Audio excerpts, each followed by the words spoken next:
नमस्कार दोस्तों, आप सभी का बहुत बहुत स्वागत है आपके अपने YouTube चैनल बिनर्स एजुकेशन पॉइंट पर।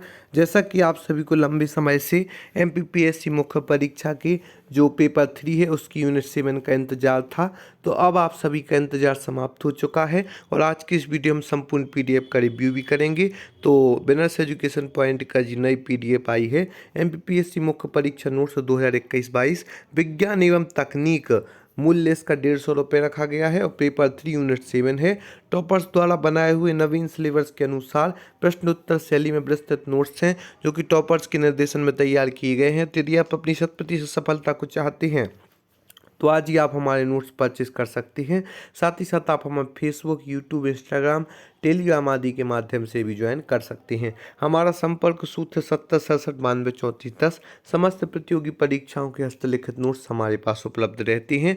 और यदि आप आज के लिए आपके लिए 25 फरवरी की सुनहरा अवसर है, यदि आप हमारी यह PDF आज परचेस करते हैं और हमारे कॉन्टैक्ट नंबर 7067923410 पर संपर्क करके परचेस करते हैं या इंस्टा मौजूद डिस्क्रिप्शन बॉक्स जाकर इंस्टा मौजूद के माध्यम से ही प्राप्त करते हैं और स्क्रीनशॉट आदि प्रूफ हमें भेजते हैं, तो हम आपको इंटरव्यू की विशेष PDF एवं गणित की जो 12 पेज की PDF है वह भी आपको निःशुल्क सेंड की जाएगी। तो आज आपके लिए सुनहरा अवसर है 25 फरवरी के लिए। आज यदि आप हमारी PDF परचेस करते हैं तो आपके लिए सुनहरा अवसर है। आप सभी को अब चलते हैं आगे की वीडियो में और पूरी संपूर्ण PDF का रिव्यू करेंगे और इसमें 3 मार्कर, सेक्शन 5 मार्कर एवं 11 मार्कर प्रश्नों पर भी चर्चा करेंगे। तो सर्वप्रथम हम आपको बता दें कि यहाँ पर सभी प्रश्नों का व्यवस्थित रूप में दिया गया है। तो भारतीय अंतरिक्ष विज्ञान एवं प्रौद्योगिकी संस्थान, तो Indian institute of space science and technology, जो भारतीय अंतरिक्ष विज्ञान एवं प्रौद्योगिकी संस्थान है, यह एक सरकारी सहायता प्राप्त संस्थान है और अंतरिक्ष विज्ञान के अध्ययन और अनुसंधान के लिए विश्वविद्यालय का कार्य भी करता है। यह संस्थान, जो इसका शॉर्ट फॉर्म हुआ IIST, Indian institute of space science and technology, यह संस्थान भारतीय अंतरिक्ष अनुसंधान संगठन में उच्च गुणवत्ता वाली जनशक्ति की आवश्यकता को ध्यान में रखकर गठित किया गया था। यह संस्थान IIST तिरुवनंतपुरम में है। इसका उद्घाटन 14 सितंबर 2007 को डॉक्टर जी माधवन नायर द्वारा किया गया था। IIST अंतरिक्ष विज्ञान और प्रौद्योगिकी में स्नातक, BTech, मास्टर, MTech और PhD कार्यक्रम प्रदान करता है। व्योम IIST के BTech छात्रों द्वारा डिजाइन किया गया साउंडिंग रॉकेट भी है। व्योम के बारे में आपने सुना होगा। यह एशिया का पहला विश्वविद्यालय है जो पूरी तरह से बाह्य अंतरिक्ष के अध्ययन और अनुसंधान के लिए समर्पित है। तो इस प्रकार से हमने, यदि 5 मार्कर में आता है या 11 मार्कर में आता है तो आपको 2D पॉइंट आंसर लिखना है। और ऐसे ही महत्वपूर्ण प्रश्नों को हम और आज की इस वीडियो में देखेंगे कि जिन पर हम चर्चा भी करेंगे, जिनका जानना आपके लिए इम्पोर्टेंट है। तो हम आपको बता दें, आज ही आप हमारे नोट्स परचेस करें, नहीं तो आप बाद में पछताते ही रह जाएंगे कि हमने इतनी व्यवस्थित नोट्स परचेस नहीं की। यहाँ पर आपको इंडियन डीप स्पेस नेटवर्क और सतीश धवन अंतरिक्ष केंद्र, इसरो के बारे में आज हम चर्चा करेंगे। इसरो से कई प्रश्न पूछे जाते हैं, 3 मार्कर भी पूछे जाते हैं, 5 मार्कर भी पूछे जाते हैं एवं 11 मार्कर भी पूछे जाते हैं। तो भारतीय अंतरिक्ष अनुसंधान संगठन, इसरो से तात्पर्य, इसरो जो है एक भारतीय अंतरिक्ष अनुसंधान संगठन है। यह भारत की अग्रणी अन्वेषण एजेंसी है और इसका जो हेडक्वार्टर है वह बेंगलुरु में स्थित है। गठन इसका 1969 में ग्रहों की खोज और अंतरिक्ष विज्ञान अनुसंधान को आगे बढ़ाते हुए अंतरिक्ष प्रौद्योगिकी के विकास और दोहन की दृष्टि से किया गया था। गठन जो है 1969 में किया गया था इसरो का और यह इसका हेडक्वार्टर जो है बेंगलुरु में है और यह भारत की अग्रणी अन्वेषण एजेंसी है। 1969 में ग्रहों की खोज और अंतरिक्ष विज्ञान अनुसंधान को आगे बढ़ाते हुए अंतरिक्ष प्रौद्योगिकी के विकास और दोहन की दृष्टि से किया गया था। इसरो की उपलब्धियों पर यदि चर्चा की जाए तो इसरो की कुछ प्रमुख उपलब्धियां हैं। फर्स्ट, भारतीय उपग्रह इसरो द्वारा ही बनाया गया था।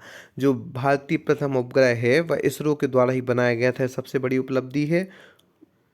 और दूसरा, इसरो ने PSLV एवं GSLV रॉकेट विकसित किए हैं। तीसरा, IRNSS और गगन जैसे स्वदेशी उपग्रह नेविगेशन सिस्टम भी तैनात किए गए हैं। IRNSS GNSS और गगन जैसे स्वदेशी उपग्रह नेविगेशन सिस्टम भी तैनात किए गए हैं। और इसके बाद में जो क्षेत्रीय नेविगेशन सैटेलाइट सिस्टम को हिंद महासागर के पानी में जहाज़ों की नेविगेशन में सहायता के लिए सटीक स्थिति सूचना सेवा प्रदान करते हुए डिजाइन किया गया है इसरो आदि को। 2021 की इसरो की उपलब्धियों पर यदि चर्चा की जाए कि 2021 में इसरो ने कौन कौन सी उपलब्धियां प्राप्त की हैं, तो यूनिटी सेट रेडियो रिले सेवाएं प्रदान करने के लिए तैनात किया गया है यूनिटी सेट को। यह भी प्रमुख उपलब्धि है। सतीश धवन उपग्रह नैनो उपग्रह है जिसका उद्देश्य विकिरण अंतरिक्ष मौसम का अध्ययन करने के लिए किया जाता है। तो यह 2021 की इसरो की उपलब्धियां हैं।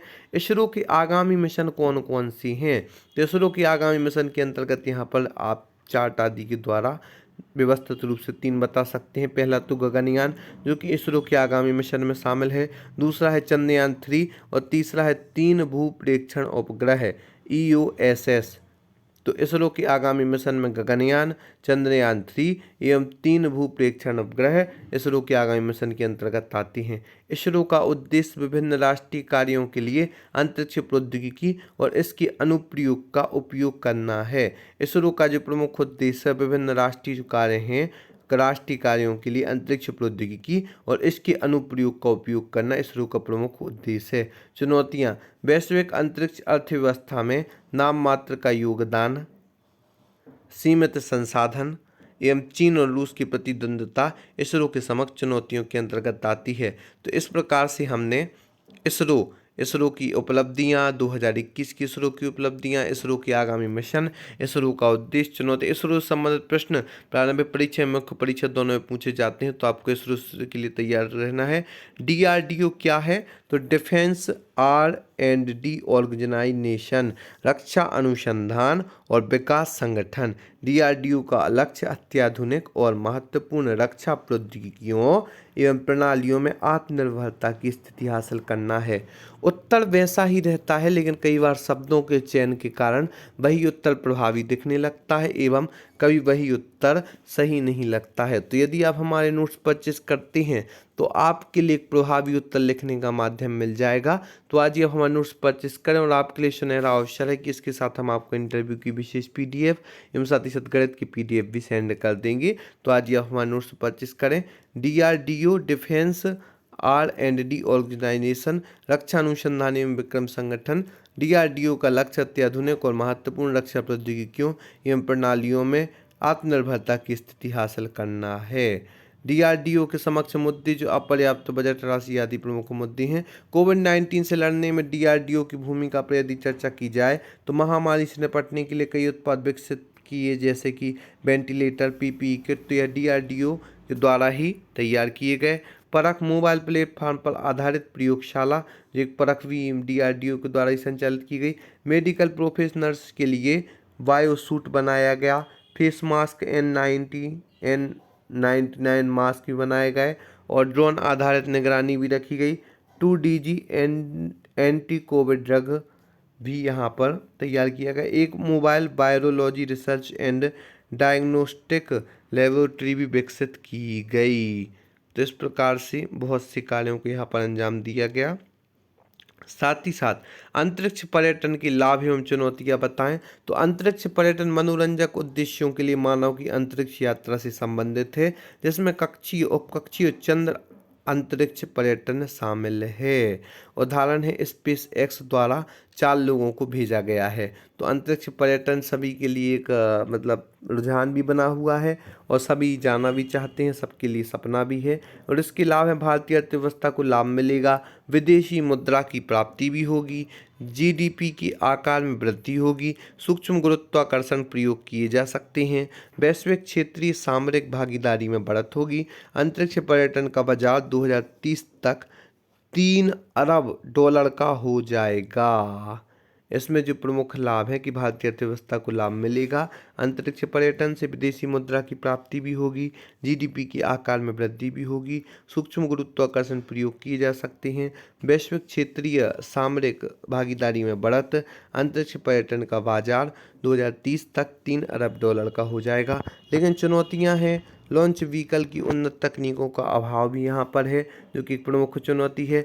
पर्याप्त वित्त का भी अभाव है, पर्याप्त वित्तीय व्यवस्था अनुकूलता नहीं है। स्विस जंक और अत्यधिक महंगी तकनीक सिर्फ अमीरों तक पहुँच है। मध्यम वर्गीय लोग तो कई दूर हैं, वह सब सपने में ही अंतरिक्ष जा सकते हैं। उनके लिए अंतरिक्ष पर्यटन का सपना सपना ही रह जाएगा।